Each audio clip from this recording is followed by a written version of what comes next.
What's up, YouTube? So we decided to dive into the world of third-party trading on different websites. Let's see how it goes.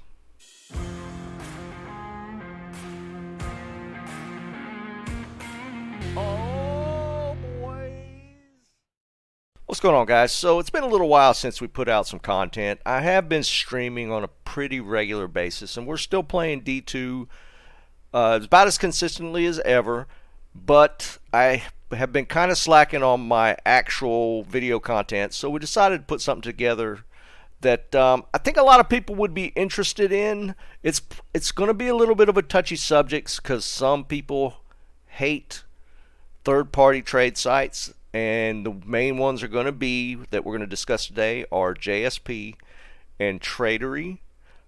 I delved into this way in the past with original D2, but I have not really done a whole lot of trading.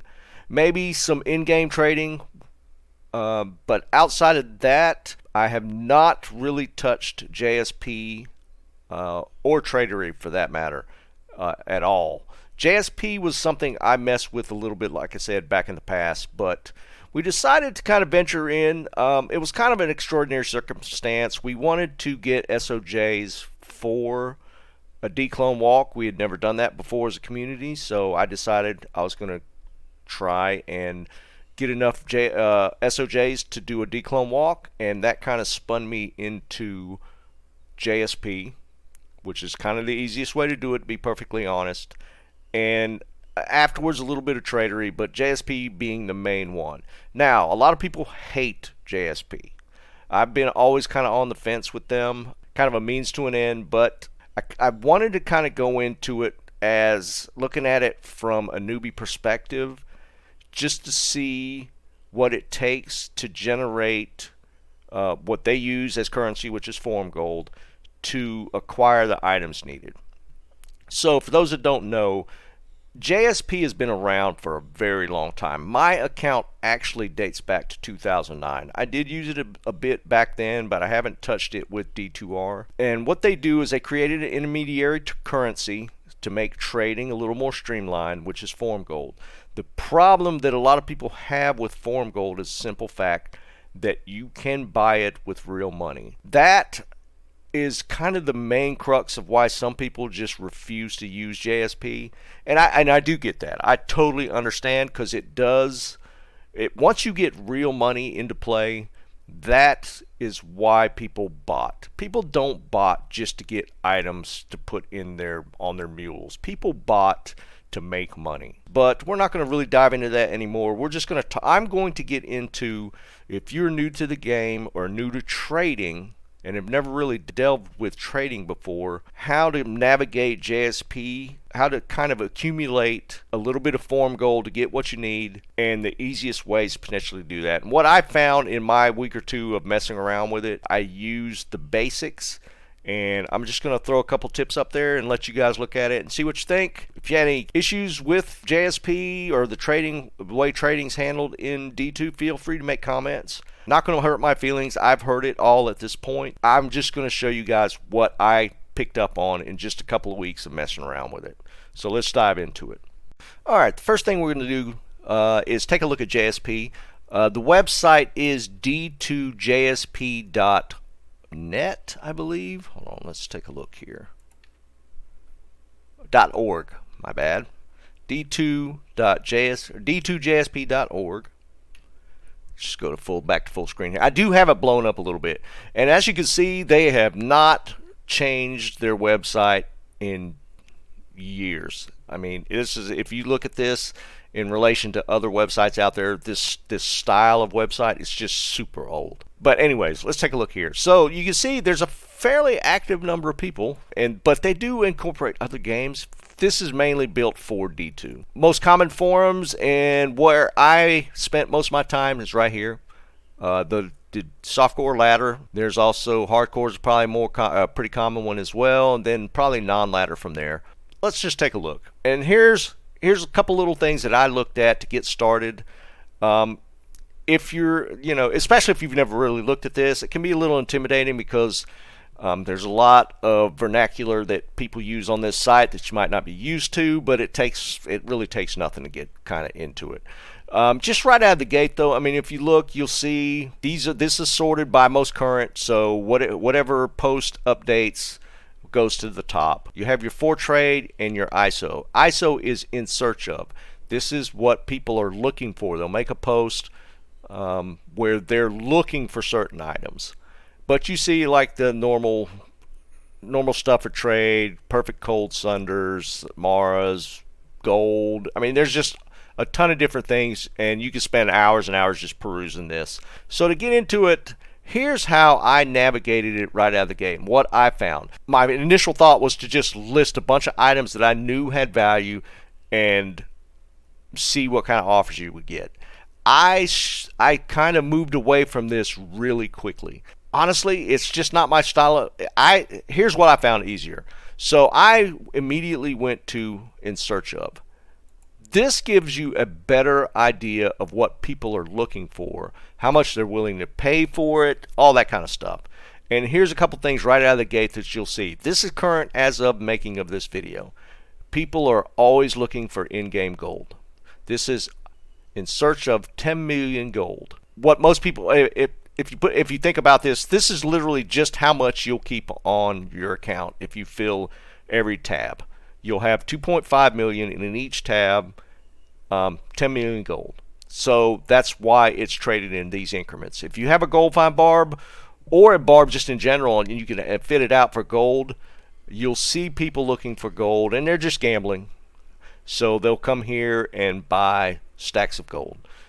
If you have a gold find barb already or a barb that you can revert into one, that's an easy way to kind of stack up a little bit of form gold. Now, 10 million gold's not going to get you a lot. The last time I looked at these, they were probably 10 form gold for 10 million. Yeah, it's still the same. This is pretty standard. This is what I've been seeing for a little while now. That's one quick and easy way to do it. Let's see the high-end skillers with life. Let's refresh this. All right, right here. Hell runes. If you want to stack up hell runes, that's actually hell runes because people are constantly re-rolling items to try and get a perfect roll.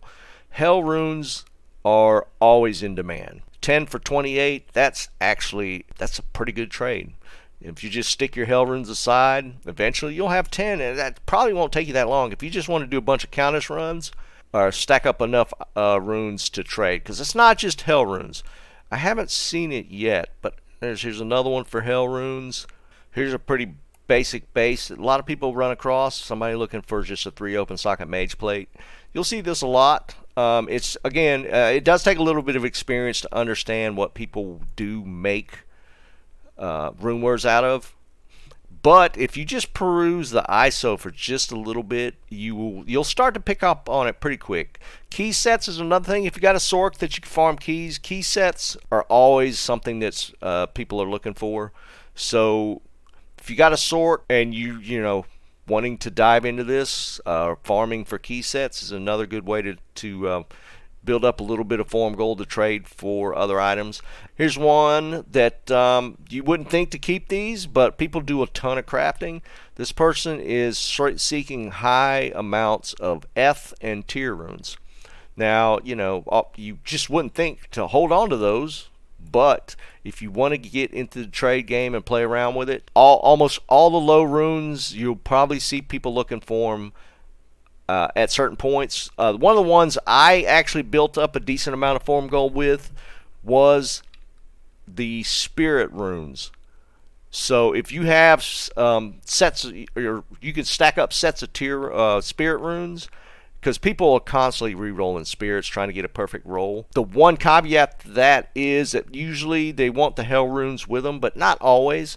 So if you want to get the runes for spirit and just stack those up, because you can farm countess and get just stacks and stacks of those. Hell runes not as quick, but still, if you're down to just running countess for a little bit, you could probably build up a decent amount of rune sets. I normally would hold them till I had 10 sets, and you could usually get a decent. I'm not going to get into pricing because it varies so much, but spirit sets, you could definitely build up a little bit of a bank. All right, here's one to think about. You'll see these people just have an easy ISO. I see this a lot. ISO easy stuff. It's not always the case, but there's pretty basic items. You don't have some these people are not necessarily looking for one person to fill their list. So for this, for instance, you know, he's looking for, maybe you have a spirit, or just like a random spirit, pally spirit, already rolled. You could trade that or try and offer that up. Hodo 35 is mid, so that's not a horrible roll to get on a Hodo to try and trade. Shakos, it depends on what time of the season. The time of the season also matters as well. Early on, Shakos are going to have really high value. You know, mid to end of season, Shakos, Iraqs, Travs, these are all going to be fairly common items at some point. So, you know, stuff like that. Let's look. There was another one. Here's another one, easy. A 5-socket phase, 15 ED Monarch, not necessarily easy. Drax pretty easy. Gore's pretty easy. See, if you there's always going to be certain unique items or bases that people are always going to be looking for. So just perusing forums, you get a feel for that as well. All right, here's another one. I actually had to search for this one, but this is going to be real common as well. And again, another item that's easy to get. They want to buy P-Gems. So if you want to stack up P-Gems, I think just about everybody does if they're not cubing themselves. Perfect gems are always going to be tradable items. I would definitely stack up a few before trying to trade. And you definitely want to pull out like perfect amethysts, usually in and of themselves would be a tradable item. I wouldn't put them in a mixed bag of gems. You could maybe hold out on rubies as well. But perfect gems are just an item that you're always going to have. The flawless are always going to be dropping, and you're going to be cubing up. If you want to hold on to those and try and trade them off, as you can see, I mean, they're going. See, you can see right here, the perfect amethysts go for a little more, skulls go for a little more, rubies go for a little more, and this person has all the rest in a different bucket. So something to think about. Again, what it boils down to is you can go at this one or two ways. I'm not going to be one to go towards making big lists of items. If you look here for trade, oh, that's one I didn't think about. Junk jewels. Junk jewels are always tradable too, because people have to use them for crafting. Let's see if we can find one real quick here. I don't know. I think it's one of them. Here we go. It's probably one. Yeah. See, this kind of trading where it's just tons and tons of items. You might have some success with this, but this is going to be probably somebody that kind of knows what has some value, what people are looking for, so maybe they know what to hold on to. Not necessarily, not always the case, but something to think about. But I don't like to go that route. It's kind of annoying, to be perfectly honest, to keep track of. I prefer just go the ISO route. You know, look what people are looking for. Even if you want to just peruse and just kind of see, you know, what's hot right now. Like we were looking earlier, people were looking for in-game gold. So that was kind of the thing at that moment. It changes a lot. There's always going to be certain items that are always being looked after or looked for, but there's going to be some fluctuations as far as sometimes what you'll see a wave of like people looking for specific things. Okay, so real quick, we're going to go over a couple things regarding etiquette on D2 JSP. There are some rules that people tend to follow, especially the ones that have been around for a while. They will insist on certain things when doing trades, especially with people that have just created accounts. So you guys that are just jumping in and wanting to get started, you are going to have to follow some etiquette regarding doing trades. So we'll jump into that real quick. Most people that have been on D2 JSP for a while will follow a 2/3 rule, and you'll probably see this in people's signatures on their posts. There's just some etiquette to this that you kind of got to keep in mind, and don't get, you know, butthurt over somebody asking you to drop item first, or, you know, whatever the case may be. Just keep in mind there's two things that are going to be public information when you create an account: your join date and the number of posts you make. Actually, three things, and the amount of form gold you have. So if you're at 0, you know, people are going to look at you a little different, because, you know, there are some people that try and scam on the site. It's not that prevalent, I don't think.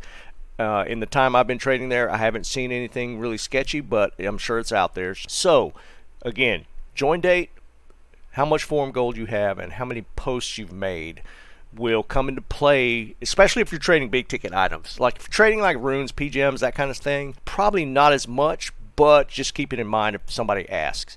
So you'll see the 2/3 rule, and what that means is if you are involved in a trade, you will have to either, if you're purchasing, you will have to pay first before they will drop item, or you will have to drop item first and then they will send you forum gold once they have the item in hand. Whoever meets the criteria for the 2/3 rule kind of control the trade. There's like usually 3 different things. It's either the person with more posts plus older join date, or more posts plus more forum gold, or older join date and more forum gold. That person is kind of in control of the trade. And there's something to be said, because there is sort of a reputation built into JSP. So a person with older join date, has a lot of forum gold, and does a lot of trading is going to be more reputable.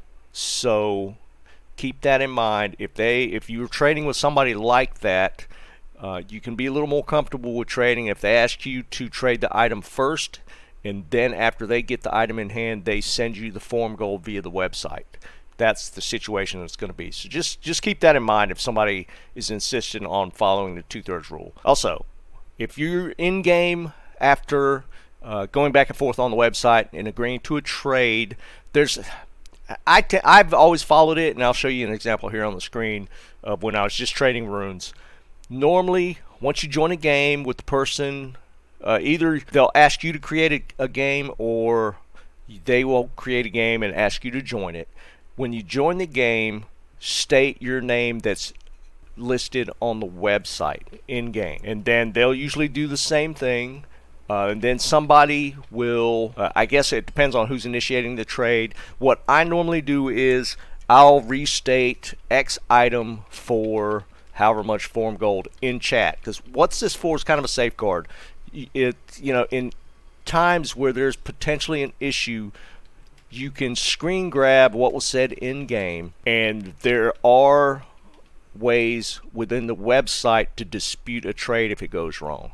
So normally, again, state your name, the other person states their name, you state what the trade is, the other person usually responds in agreement, and then you complete the trade. Just keep that in mind, because there are ways within the website to dispute a trade if something goes wrong. And there's also ways, I've never had to deal with it, but if I guess on like really high trades, you can get a third party to arbitrate the trade. So there's that also in play. And at the end, I just normally do it just to be nice. If you see somebody say T for T, that means thanks for trade, and usually they respond in kind.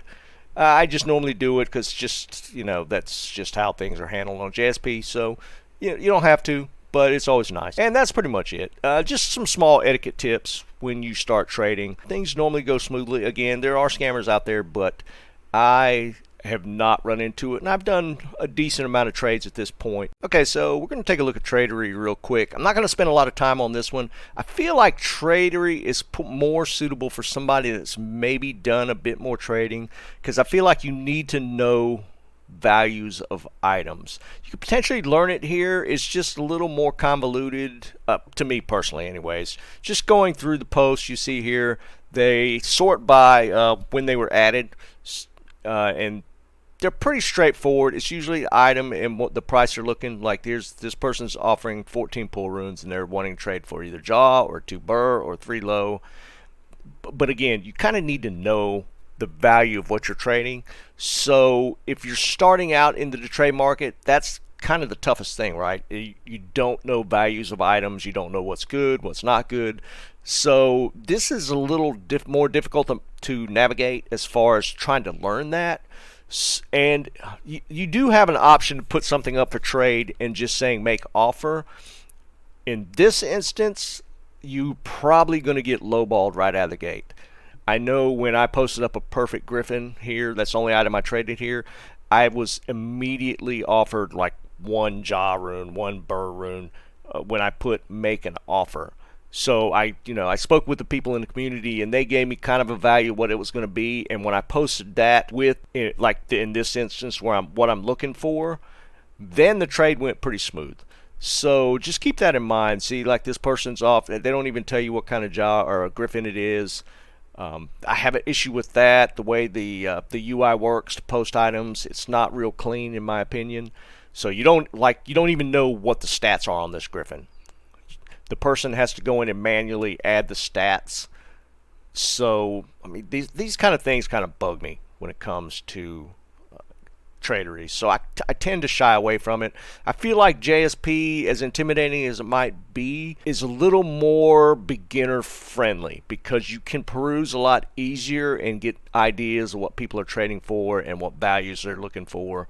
And the intermediary currency with Form Gold is a little easier to work with, whereas on Tradery, it's usually runes is the trade currency. So it's just a little more in depth. I'm not going to say not use it, but it's not as beginner friendly. So just keep that in mind. And we'll just leave that with Tradery. I'm not going to dive into it too much. Again, I have some issues with the site, just in the way it's designed. So I would say if you're just getting started, I would go to JSP. And then once you get some knowledge, maybe, because I think Tradery tends to run on the high end, so you could probably get more value for an item on Tradery, but it's not as user friendly. But anyways, we're going to leave it here. I think I've rambled on enough. If you enjoyed this video, give me a like and subscribe. I stream on a regular basis. My schedule's in the description. You could also join me on Discord, also in the description. But you guys have a great day. Keep on farming.